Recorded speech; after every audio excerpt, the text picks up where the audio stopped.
Hey everybody, Steve at Benford Guitars here again.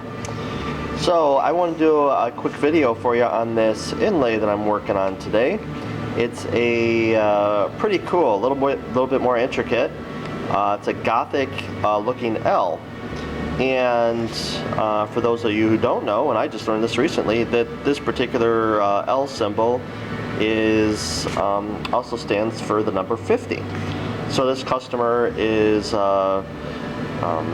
getting this for himself for a 50th birthday present. So he wanted to do this L as a homage to that and not be too obvious about it. But it's obvious now because I'm telling you what it is. So anyway, I'm trying out a new technique here of attaching this inlay so I can scribe around it. And this particular neck was already fretted, and so I needed to do the inlay, so I had to remove the 11th, 12th, and 13th fret because this is going to be in the 12th fret area here. So not the ideal way to do it. I mean, obviously I would rather have it with all the frets off so I could level the inlay and the board all together, but we'll make do with this, and I've done it before, so it should work out fine. So what I normally do, if you've seen some of my other inlay videos, is I will mark the placement, like draw some center lines where I want my inlays. Typically what I'll do is I'll just put a little dab of super glue on the inlay itself and stick it where I want. Then I'll end up scribing around it with either the back edge of an X-Acto knife or scalpel blade, whatever, or I have a scribe tool that I use, and then I'll pull that off, put some chalk down in the scribe marks, and away we go. Well, then, trying to get that inlay off with it being glued on, sometimes it would break, or I would be really afraid it would break, and so that was kind of sketchy at times. So what I've decided to do is I've laid down some double stick carpet tape here. Now this is the same stuff that I use to hold my templates down, and this stuff is really sticky.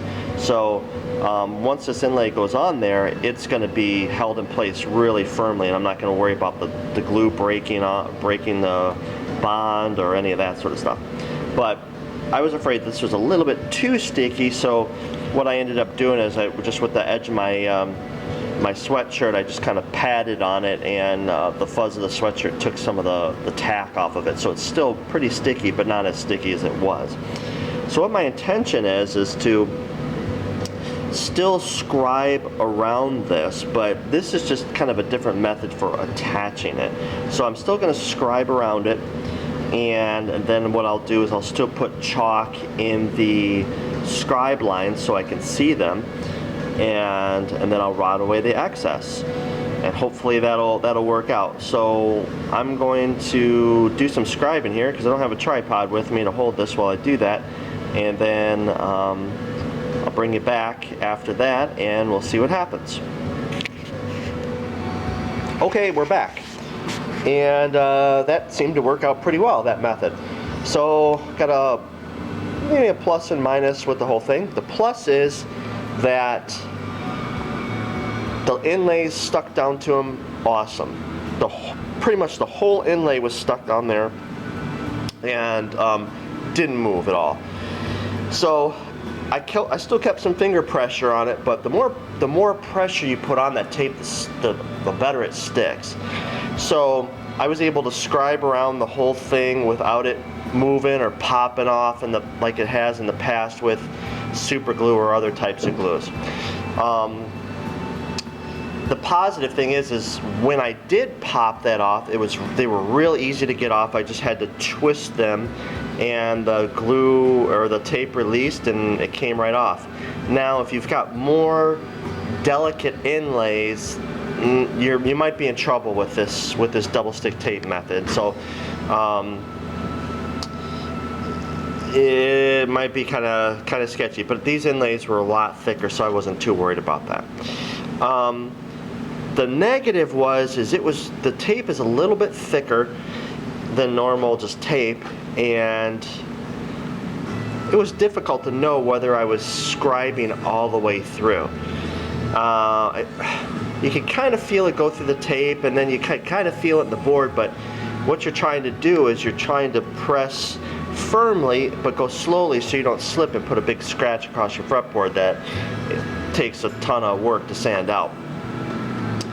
So after I peeled the tape off, it was one of those moments that I kind of went around it a few times, and you know, if I didn't pull the tape off, I wouldn't know. So I just ripped it off, and fortunately about 95% of it was good to go.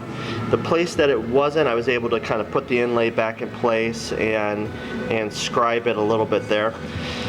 Some of the places didn't get as deep as I would have liked, so I just had to go back over them with the knife, which wasn't a big deal.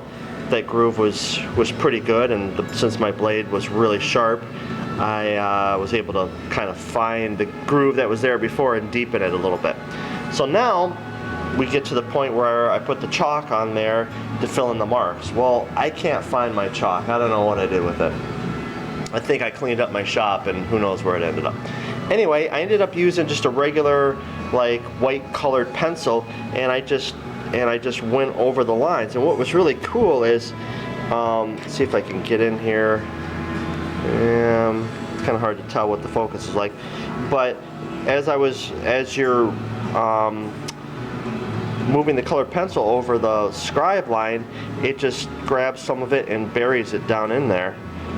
And there's some colored pencil on the surface, but it's really light compared to the line it left. So I have a really vibrant line that I can route up to right now, and then do some little fine chisel work and things like that for this inlay. So that actually is a blessing in disguise. I'll probably never use the chalk method again. I'll always use this colored pencil method to fill in my lines, because the chalk is, you know, kind of messy. You gotta just dump it on there and then smush it around, and sometimes it gets down in there and sometimes it doesn't, depending on how thick the chalk is. So no more chalk for me, and it's going to be always white colored pencil, or maybe a darker colored pencil if I'm doing a light colored fretboard. On the maple fretboard, we'll have to see with that. Anywho, on to the next step, which is routing. I have this jig that I made that for doing stuff such as this. This neck has already been, the fretboard's been put on, it's been fretted, and since I was saying earlier, this inlay was kind of an afterthought, I had to defret it, and so now I've got to try to inlay it with it on the neck. So normally what I'll do is I'll inlay the fretboard while it's off the guitar and before it's radiused.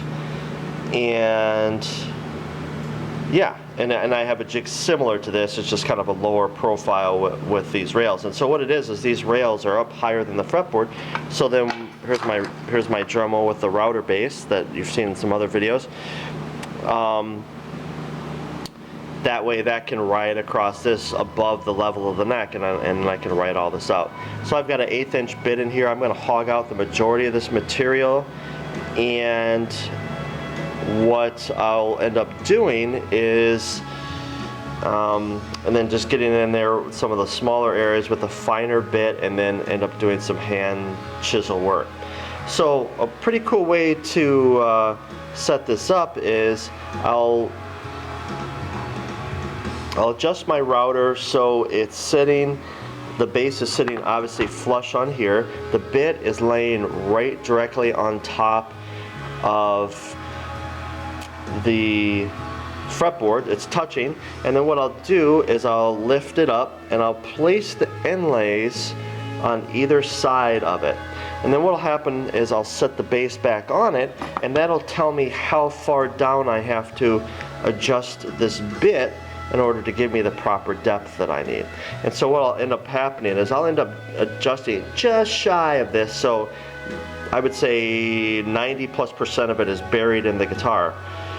And that way there'll be a minimal amount of sanding, because I don't want to do a ton of sanding on this, because I've already got this fretboard radiused, and it's actually a compound radius too, so I don't want to be doing, you know, have some weird radius here, because it's ever changing right in here. So wish me luck. I'm going to do that, and I will bring you back. Alright, back again. So I've got everything routed out, and I've got a couple of the main pieces in here.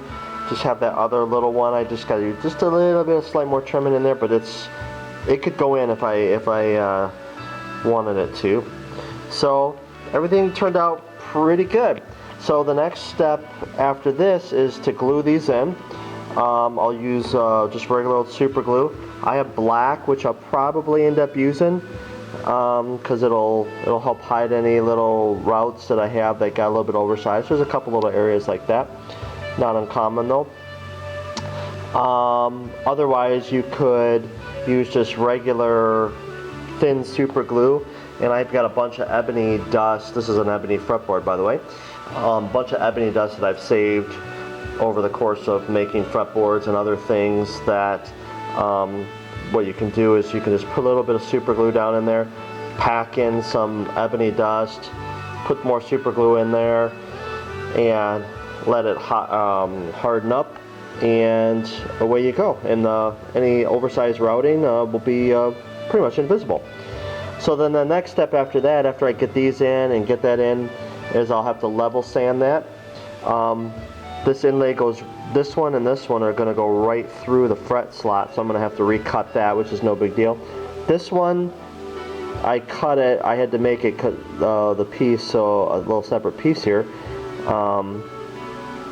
It doesn't go through the fret slot, but I'll clean that out anyway, because inevitably some super glue and junk's going to get down in there, and it's just a good idea to clean those out anyway. So I'm going to do that, and I'll bring it back and show you that when it's done. It'll look pretty ugly, but it always does. Alright, see you in a bit. Alright, here we are. So as promised, here's the ugly inlay. So all the pieces are in. It's all super glued in, and any gaps are filled. And then what I did is I just kind of went around the edges and put super glue around the whole outside thing, and then any little gaps, it just kind of wicked itself in. So now the next step is I gotta level this, and that's gonna be no small feat, because I can't move back here. I can't run a radius block like this because I got all these frets in the way. So what I'm gonna do, I'm going to go back to the Dremel, and I put my big bit back in, and what I'm going to do is I've set it up so the bit is just barely above the highest point on the fretboard. And what I'm going to do is I'm going to run it back and forth this way, and it's going to shave off a majority of this. And so all I'm really going to have to do is get the final part of the middle here, and then these little outside parts by hand, and I'll probably end up using a scraper, which would be probably a single edge razor blade, because those work awesome as scrapers. So I'm gonna do that, and hopefully I don't gouge into the fretboard, and we'll see what happens. Alright, we're back for the final installment. Got the inlay all flushed to the fretboard, and the frets back in. And so here she is. Everything turned out great. Looks really nice. Just a couple little minor gaps here and there, but it blends in with the ebony really well, so nothing to get too crazy about. Plus, once you get a coat of oil on this, it's all going to really blend in really nice. So one of the hairy parts about doing this is, of course, removing the frets from a neck that's already fretted. And you know, there's a tendency to have the fretboard chip out, because on the frets you have the tang, and it's got these little barbs on it that drive themselves in, and then the wood kind of folds back over that. And so when you pull the frets out, sometimes it has a tendency to rip the fretboard out, or the fretboard wood out around the slots. I had a little bit of that on one fret, which I would manage to fix, and you can't even tell. If I didn't even tell you I did it, you would never find it.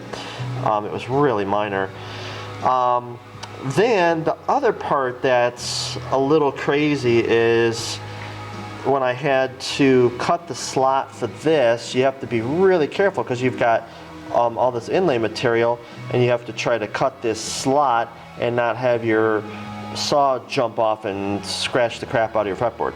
So fortunately that didn't happen because I was patient this time and took my time. This one was a little bit harder. This one wasn't too bad because the slot was pretty much all the way there. I just had to clean it out a little bit.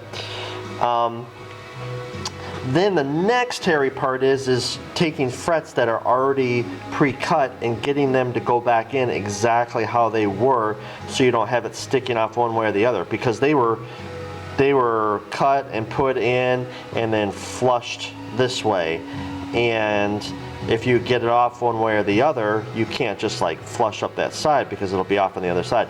So these went in really nice. They're just a little bit sticking out here and there, but it's, you know, it's as good as you can get it. Now, in theory, you can put it back in exactly the same way it went in the same holes, and so that's just a matter of making sure you remember, okay, I pulled it out this way and this is the way it's going to go in, instead of having it be flipped around. So that's something to kind of watch out for. Again, this whole process of doing it this way is not ideal. If I had to do it for real or like over again, you know, I would probably do it before all the frets are in and all that stuff. But you know, such is life. You know, when I'm working with this half custom series, the neck that I'm using already has frets in it, so you know, what are you going to do?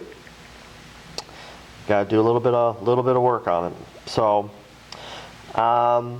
anyway, so here's the whole guitar so far. It's basically we're doing an ash body. It's got a really nice forearm contour. There's going to be a nice belly cut in there. Of course, my all-access neck joint. Standard T-bridge here, and we're going to be having, I believe it's Kinman Broadcaster pickups in there. So those are coming. Looking forward to checking those out. And maple neck, ebony fretboard, and reverse headstock on this guy. So this is going to be pretty cool. Looking forward to finishing this one up and sending her on its way. So let me know if you have any questions about this process, or if you've got any other tips or tricks that you might want to add into the mix there. But for me, that's the way I figured out I'm going to do it, and I've done it this way a bunch of times before, and it's worked out really, really nice. So hopefully the customer's happy with it, and I'm sure he will be. Thanks a lot, and so visit me at benfordguitars.com for custom guitars, and just maybe to check out the gallery and see what else I've done in the past. All right, take care.